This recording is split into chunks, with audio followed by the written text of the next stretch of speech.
In Emily the Criminal, when the titular character is given a chance for an interview at her friend's company, she finds that it's only an internship and that it's unpaid. Understandably, she lashes out at the interviewer. What I don't understand is how you feel so comfortable asking someone to work without pay.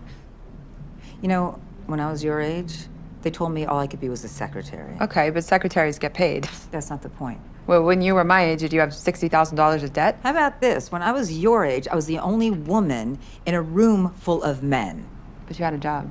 Okay, you were getting paid. Am I wrong? For information on how internships put poor students at a disadvantage, I'll link my video on how college will only be available for the wealthy. This video is focused on the job application process, mostly for entry-level and service jobs. In the last decade or so, applying for a job has become a job unto itself, requiring specific skills and a hell of a lot of luck. Some aspects have not changed, such as the underlying biases with first impressions and the importance of networking. Feel free to like, subscribe, ring the bell, and be respectful in the comments. As always with Mothra, the Bunny of Data Science, let's look at episode 4 from season 1 of Moesha titled Hakeem Owes Moesha Big.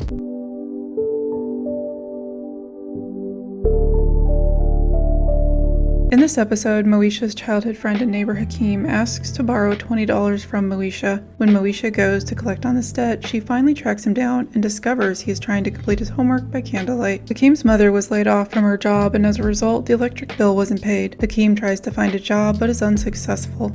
Moesha's dad lends one of his suit jackets to him, and with some coaching and encouragement, Hakeem is able to get a job at a store in the mall at the athletic store.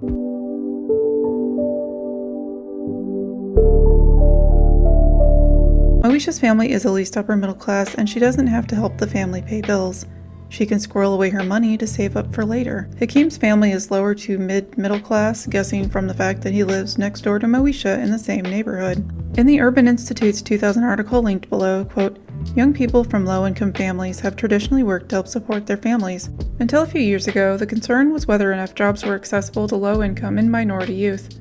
Policymakers viewed the work experience gained during high school and in summer jobs as a source for teaching discipline, ability to work in a team, and skills that would prove worthwhile in future careers. Indeed, during the 1970s, high joblessness rates among teenagers led the federal government to spend more than $1 billion on the Youth Incentive Entitlement Pilot Projects, a demonstration aimed at ensuring part-time and summer jobs for high school students from poor families in selected cities.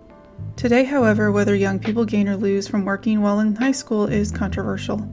Most studies find that taking a job as a student improves long-run career outcomes, though few studies find no positive long-term impacts.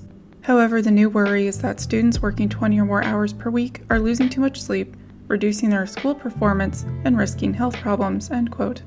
This is highlighted in the episode when Moesha goes over to Hakeem's house, and we see him trying to finish his homework by candlelight. He tries to cover up the stressful financial situation by rationalizing that it makes it romantic. One of the findings in this article is that out of the sample size of 2,630 students, it was actually students 200% above the poverty level that were more likely to be employed. Their reasoning for why the lower-income students were slightly less likely to be employed was, quote, "Overall, low-income youth were less likely to have a job while in high school. Apparently, the greater pressure on low-income youth to earn income was outweighed by other factors, such as their disadvantage in finding work, lower motivation, and less encouragement to work from their parents," end quote. Based on the sample size, reasoning, and results, let's look closer at the data source. The data is from the National Survey of American Families series with the goal of decentralizing programs from the federal level to the state level. For the 1997 data used in this article, 179,280 households were screened initially, and of these, 44,461 households from 13 states had completed the survey interview. From that sample, 2,630 were high school students. I wanted to figure out which states were included and whether or not it was urban or rural, but I would need to contact them, and I don't have the time and bandwidth to handle that currently, but wanted to point this out. Another point is I'm unable to find more recent information with the same focus, as this is nearly 30 years old and much has changed since then. In the first part of Table 1, it has breakdown by their income in relation to the poverty level. One piece highlighted in the article is, quote, "Teens and families that once received welfare but were no longer on assistance were more likely to work long hours, but least likely to work a modest number of hours. Nearly 1 in 5 teens and families that left welfare worked at least 20 hours per week in 1997. This rate was substantially higher than the proportion of teens and better-off families working long hours. In addition, virtually no youth in welfare families worked such long hours. Only in welfare leaver families did most of the employed youth work long hours," end quote. The article points out that those who had parents with a bachelor's were more likely to work, but not as likely to work 20 hours or more. They don't delve further into this or explain if their family had a connection or what the wages were. In the case of Hakeem, while he can go to the mall to apply for jobs, the issue comes when he is unable to get an interview due to his appearance. It's unclear if there is support or no support from his mom, but he is trying to help out. When you're in this type of situation, you're trying to figure out how to get to tomorrow, so worrying about saving for college is put on the back burner. I might have missed it, but it's not mentioned in the episode if Hakeem's mom is possibly working in a temp position or looking for work after being laid off, nor is it mentioned whether or not she is influencing him to find a job. Depending on the state, people that are laid off can receive unemployment quickly or within a set number of weeks. In all likelihood, Hakeem probably wanted to help his mom and take some of the pressure off. Roughly 60% of those in the US live paycheck to paycheck, so breaking income can be detrimental. In his case, the electricity was shut off.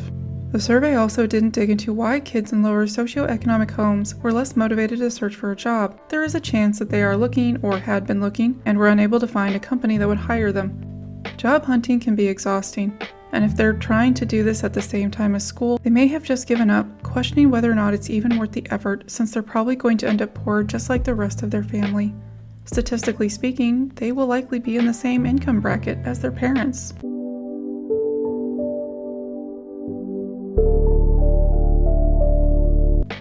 The first time Hakeem goes to the mall and he's in the athletic store, he is shown to be very knowledgeable about the inventory. However, because of how he's dressed in jeans and casual shirt, and he's himself, he is turned down. Language and lexicon is in the description, so I'll focus on other aspects. He doesn't look shabby or unclean, just very casual, though admittedly it is not the professional side of casual. It isn't until the second time when he shows up in a jacket and acts more professional that he gets the job. His knowledge is the same, it's just that now he's in a more professional attire and had more coaching. Just a reminder that this is a job at the mall, likely making minimum wage and part-time. Hakeem had mentioned that he was having difficulty finding a job, and if Moesha's family didn't use their ties and resources, would he have been able to find work? The fact that a retail job wouldn't even consider him until later speaks how difficult it is to get that first job, and is a possible explanation for why those in poverty may be less likely to work. This is part of the problem still today. A retail job likely paying above minimum wage, expecting people to come in for an interview in professional attire is a ridiculous request. Many jobs no longer require a suit, and those who work in a factory or service job are more likely to have a uniform or are allowed to wear more casual clothing. If you don't have any professional attire to start with, how are you supposed to get the money to pay for this attire without a job? It's a catch-22. I had just come out of a federal prison. And one of the counselors says, "Do you have clothes for interviewing?" I said, "I just got home. I got to start getting it together." She goes, "I'm going to send you to some place."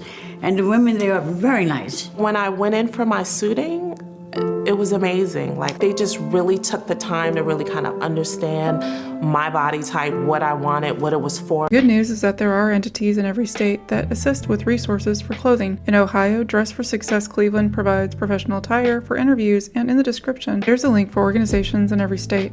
I've also linked American Job Center below that provides resources from the U.S. Department of Labor. Their site is a bit cumbersome to sort through if you're looking for something specific, but there is a lot of information provided, such as what to do if your skills are out of date, finding money for training, and apprenticeships. For Hakeem, he was fortunate enough to be next door to Moesha and her family in order to get help, but there are many of us in the US who don't have this.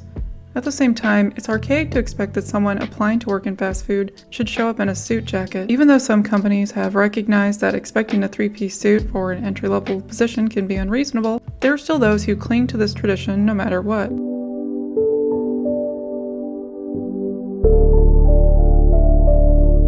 Writing a resume is a learned skill. For the most part, retail and service industry jobs require an application, whereas professional fields such as engineering or teaching require a resume or both. It makes sense because professional jobs tend to have some fluidity with the type of skills needed since they're usually looking for certain certifications or licenses in conjunction with soft skills. The job that Hakeem applies to in the mall is entry-level. Much like expecting an interviewee to show up in a suit jacket, it's silly to expect a resume. Even if he brings in a resume, it's not going to have much on it. He's still in high school, and this seems to be his first job. Unfortunately, not every high school in the US provides information on how to write a resume.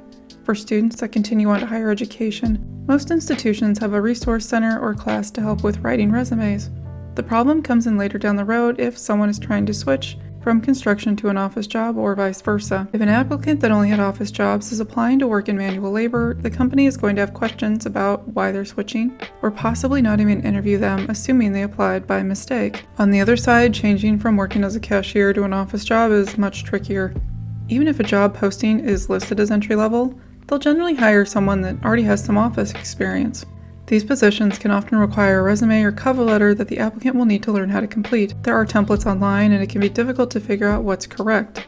The general rule is clean, readable, error-free, and concise language. As far as professional resume writing services, unless you have difficulty with writing your language, free resources are generally enough to improve a resume. Shown here is a basic framework of what I use, and I believe this type of information should be shared and not hidden behind a paywall. I'll be Robin Hood. Who's gonna be Robin Hood? I'm more than willing to write resumes for friends and family because I know how difficult this can be. However, I also advise them that preparing for an interview and reviewing practice questions is their responsibility. By doing so, nearly every time I've helped write a resume, they've landed an interview. I can get them to the race, but the path to the finish line is ultimately in their hands. Then there's references. Networking is discussed in my video I'll link here. For those who have worked in retail, you may be familiar with having to use the corporate number when companies call for a reference. When this happens, they usually only answer a handful of questions, such as attendance or if you can be rehired, but not much else. It's also ill-advised to use family members, only list friends, or leave the section blank. That's when it requires creativity and working together with someone to make up a reference. But desperate times call for desperate measures. Don't forget, a lot of information is available electronically, so don't be stupid. When I got my first job in government, they called all my references. And luckily, because one supervisor wasn't aware they were to pass on the corporate number, they actually answered all the questions. Otherwise, all my other references were not able to provide information. This allowed me to finally get my foot in the door as a first step toward a professional job. This is why I emphasize how much luck is part of the job application process.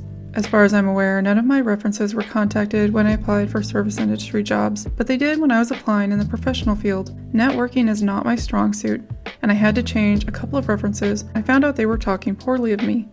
This was difficult because gathering 3 references has always been a challenge, and because of the skill set and level in my current field, it's going to be a crafty situation to come up with 2 people to fill in those gaps when I need to apply for a new job in the future. References were originally to ensure that you are who you say you are, but with information available electronically, such as education and prior employment, the purpose is more to verify character. This is assuming that your references support you. Unfortunately, there's not much alternative to not having references. Every page that lists what to do arrives at the same conclusion: you have to get references. They may provide a way to do so, but there's no real workaround. If you are introverted or work in a position that doesn't interact with others very often, it puts you at a disadvantage and makes it even more difficult. While it makes sense to have a reference to speak to a candidate's character, there should be a way to work around this, or an understanding of the circumstances that have made this difficult. Assuming that you aren't applying to a fake job posting, there's the issue of bots reading resumes and algorithms. But remote work actually made this problem so much more because companies are suddenly realizing they have a whole country of potential job candidates and they want their job posted everywhere. So they'll list a job in New York, in Los Angeles, in Chicago, in Dallas. You think there's 5 job openings, but it's really just the one. See, that's interesting because in many ways what your article gets to is the politics of companies listing certain jobs, right? In this now viral video, Karen Miller took to TikTok to warn others about what happened to her. After a great first interview with the company she found on Indeed, Karen was invited for a second virtual interview. So I thought it was legit, and everything that they were explaining to me seemed legit. I had to fill out a paper for my payroll. All of that seemed legit. There are workarounds that people have suggested, such as adding keywords in white in the margin so it's picked up, but after too many people did this, it caused issues for employers, so they had to change their algorithm. Much of the human interaction has been eliminated from job application processes, and it's hurting everyone. Applicants are applying to upwards of 500 postings, rarely being contacted as to whether or not they've been considered or not. Even if you try to go to a physical location for a company, you'll often be directed to apply online. Hakeem was able to apply in person, but if that situation were to take place today, it's unlikely he'd be hired based on algorithm bias since the store is part of a corporation.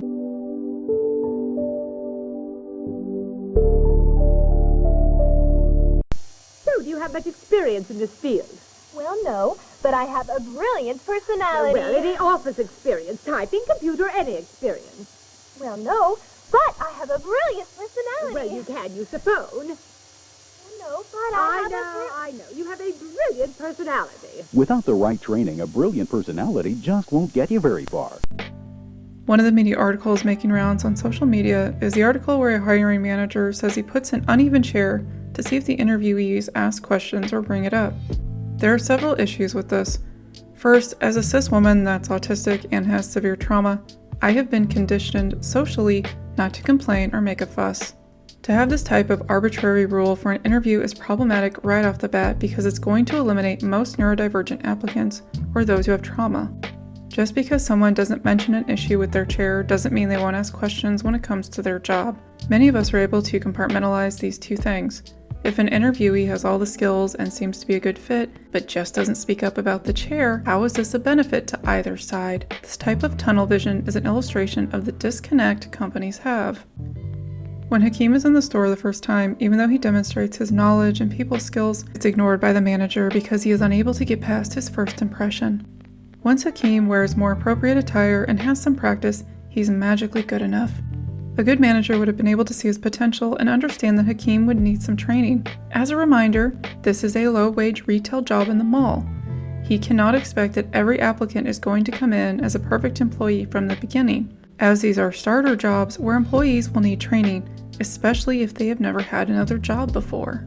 With interviews, practice and research are going to be the best tools. The more you practice answering test questions that you will likely come across, the better your odds.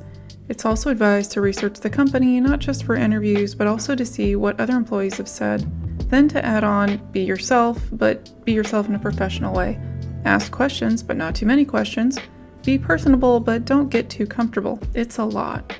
Feel free to check out the links to resources in the description, but there's not much of a workaround for practicing for an interview.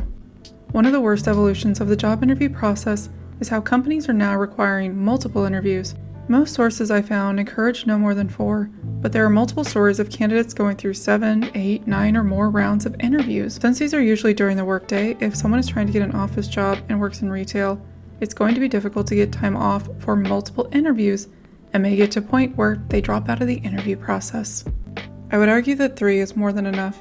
If a company is unable to determine if a candidate is a good fit within 3 interviews, they are not clear in what they need. It shows employees that the company has poor communication and is disorganized. This hope companies have that a perfect candidate is going to show up is unrealistic. If a candidate is qualified and would be a good fit, holding off just because someone better might come along hurts both sides.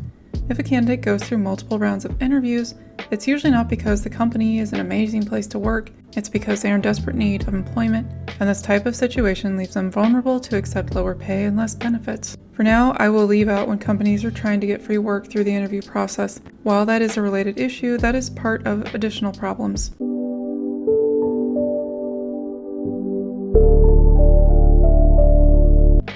Moesha was extremely hesitant to lend $20 to Hakeem, which is understandable. It's usually advised that you should only lend money you can afford to lose. One of Moesha's traits in the series is her financial aptitude. Hakeem doesn't specifically say what he needs it for, but insists he will pay her back. After lending the money, she soon wants this paid back and practically stalks Hakeem to do so. What frustrated me is he is supposed to be one of her childhood friends, yet she was completely unaware that his mom was laid off or that he might be struggling. Hakeem is avoiding her because he knows he needs to pay her back, and it isn't that he doesn't want to, it's that he can't pay her back as quickly as she wanted. When Moesha tracks him down at home, she sees him working on homework by candlelight. He explains that he's been trying to find a job but has had no success. On one hand, it's not surprising that Hakeem kept this information from her. It can be embarrassing to admit you need help, especially since our culture villainizes those who use food stamps and other social services.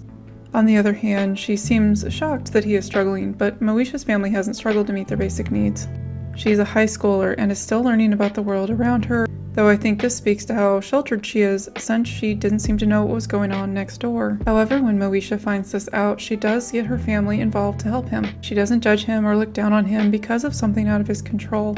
Many of us hide our financial struggles because instead of compassion, we are met with accusations of laziness and told we are gaming the system. After global events such as the pandemic, attitudes have slowly started to shift.